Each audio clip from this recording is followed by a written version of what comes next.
So next we're going to look at painting in Italy. And I show you this painting first because this is a great example of what I was just talking about in the other video about one-point perspective. So this is the delivery of the keys to St. Peter. Jesus giving keys to heaven to St. Peter here. And if you look at the drawing that I have of this painting, you can see how all the lines on the ground here come to this one point. That is on a line, the vanishing line, where the sky meets the land. So, right back here. So this is what's really known as one-point perspective. So let's look at our first artist I really want to focus on here. This is by, this painting is by Masaccio, and it's the Trinity with the Virgin, St. John the Evangelist, and donors. So it's a fresco painting, and Masaccio is one of our first people that's really bringing back fresco painting in Italy, and he is doing the full human form, and he is more than anybody that we've seen able to really convey emotion in his paintings in such a believable way, and you really can see that as in this one somewhat, but really in the next one even more. So we have the architectural space that this is all painted, this is all fresco. So he's created this architectural space by painting it. And of course, hopefully you're realizing this is a Roman arch and these are coffers in the ceiling. So he's making this reference back to Rome. The bones down here are of St. John the Evangelist, and they're included so that you as the viewer, when you're viewing this painting, have some kind of connection to the painting and to your own mortality that they want to bring home, because we have Jesus here who is being sacrificed and God behind him, and he's being sacrificed for the ability for us to go to heaven, which is the Catholic belief here. So, and then we have Mary here and various, and this is the donors, and we have then the Trinity that's set up between God, Jesus, and the Holy Spirit. So this is the piece I was talking about that Masaccio does. So the emotion that he's able to get in these figures of Adam and Eve is quite striking. These lines, when he originally made this fresco painting, these are pieces of real gold, and they would have been gold, but they've tarnished over, hundreds of years here. The bodies are not quite proportioned correctly, because if you kind of look at the Eve's back here, it's like there should be like the small of her back down here. It doesn't quite line up correctly, and there's some other really kind of weird things that are in these bodies, the way they're depicted. However, we have the expulsion of Adam and Eve from the Garden of Eden, and here's the angel with the sword throwing them out of the garden because they've eaten from the tree of knowledge, and they hide. Adam hides his face, and Eve is hiding her body here, and the two of them realize what they've done, and they are sorry, but God is not going to allow them to stay in the garden.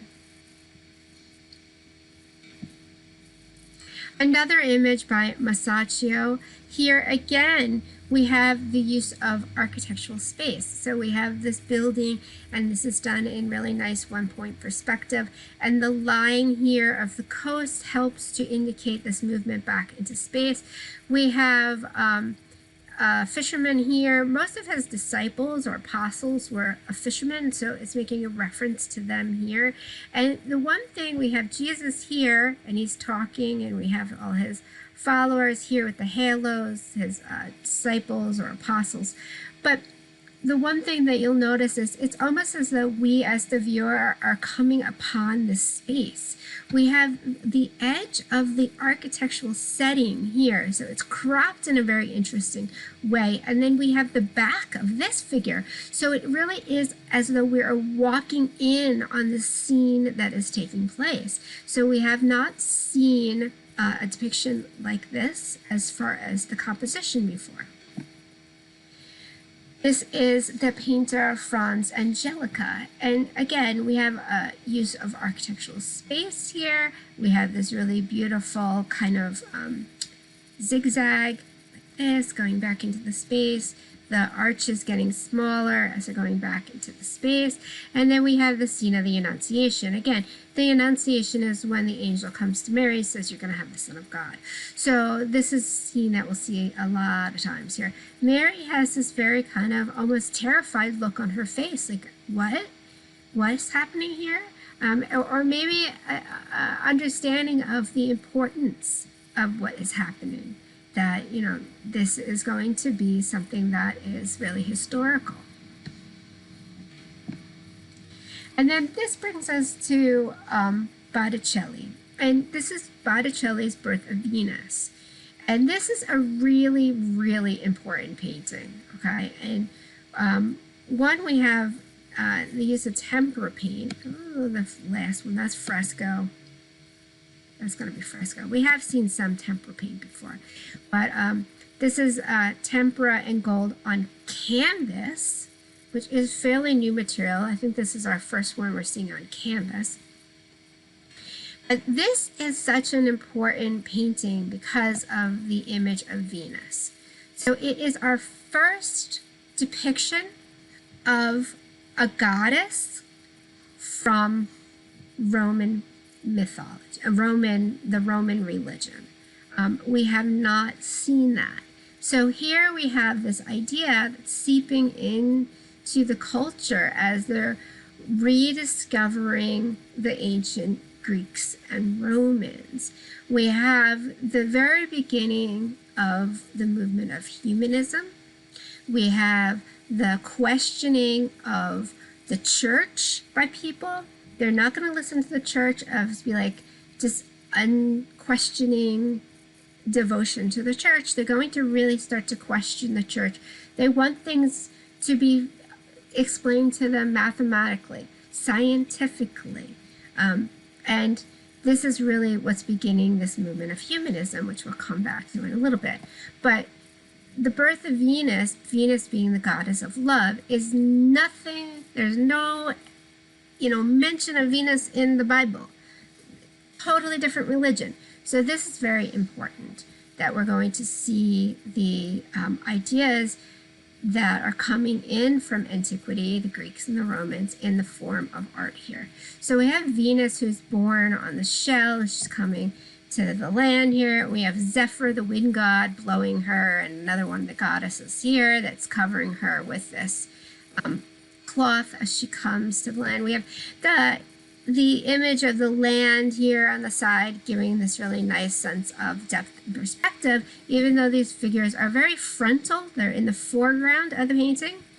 The figure of Venus, she's not quite in proportion. Her neck is rather on the long side, and her torso is a little on the long side in comparison to her arms and her legs. But it's a pretty believable kind of depiction of a human body.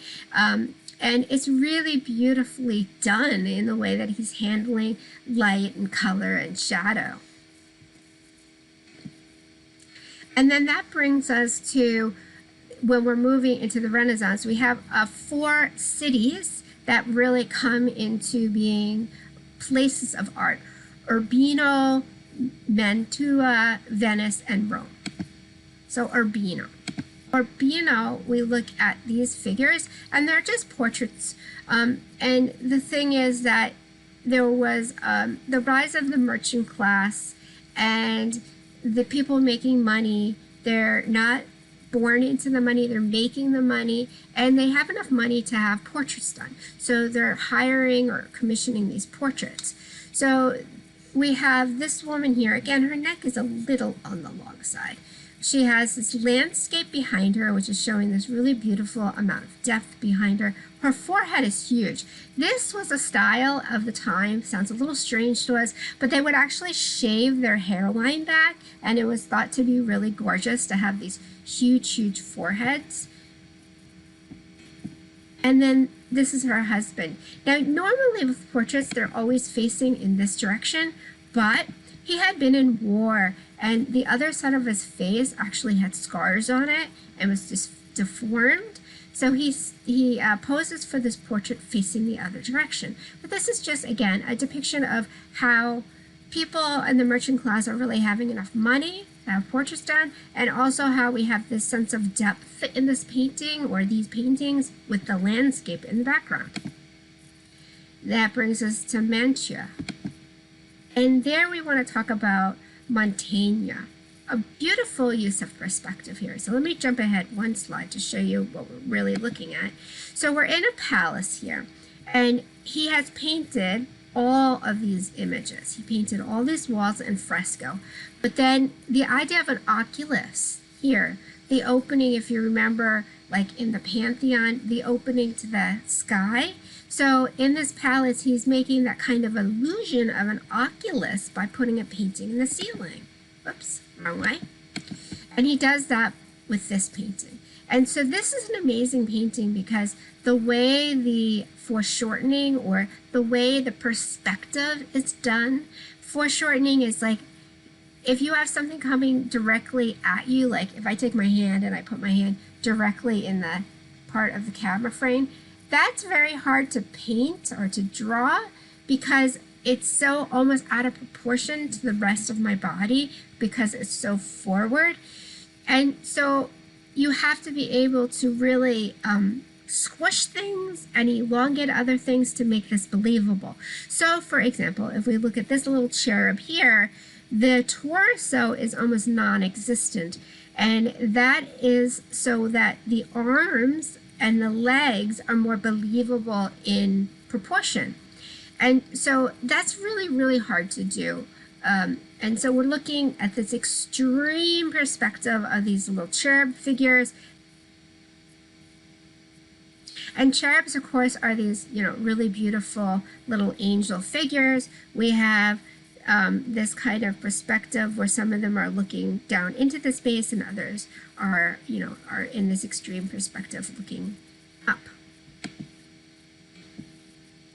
And that brings us to Venice. And Venice, out of anywhere, is probably the most advanced. And I've explained before that Venice was extremely wealthy at this time period. And they're having a lot of influence coming in from what was still Constantinople at this time. And so here we have Bellini, Giovanni Bellini, and this is St. Francis in Ecstasy. And we have St. Francis here bathed in this beautiful golden light. And so Bellini takes his paint and he thins it down with varnish, and then he paints layer after layer after layer of this varnish to give the painting this kind of glowing yellow effect, which is really beautiful and really brings home this idea of the light of God. So what we're seeing here is St. Francis, who has received the gift from God after he was actually very wealthy. He denounces all his money. He goes into this cave and he meditates and prays years and years and years. And then God answers him with this idea of the stigmato, which is when you weep or you bleed from wounds in your palm and in your feet where Jesus would have been nailed to the cross. And so it's supposed to be very painful, but in the same way, it's like this ecstasy that God has finally responded to him. So we have this moment of pain and ecstasy that is shown really beautifully in this painting.